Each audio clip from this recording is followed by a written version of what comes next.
Photosynthesis বা সালোক সংশ্লেষ হলো এমন একটি প্রসেস যার মাধ্যমে গ্রিন প্ল্যান্ট কার্বোহাইড্রেট জাতীয় খাবার তৈরি করে।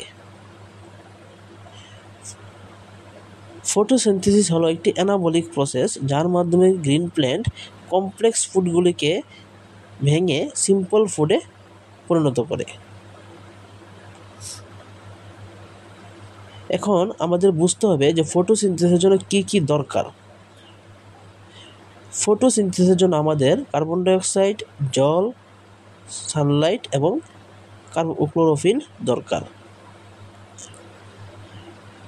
তাহলে ফটোসিনথেসিস কি? যেই প্রসেসে গ্রিন প্ল্যান্ট কার্বন ডাইঅক্সাইড, জল, সানলাইটের সাহায্য নিয়ে কার্বোহাইড্রেট জাতীয় খাবার তৈরি করে তাকে বলা হয় ফটোসিনথেসিস বা সালোক সংশ্লেষ। তো সালোক সংশ্লেষ সংজ্ঞা থেকে আমরা বুঝতে পারলাম যে সালোক সংশ্লেষ শুধুমাত্র দিনের বেলায় ঘটে, কিন্তু আসলে তা নয়।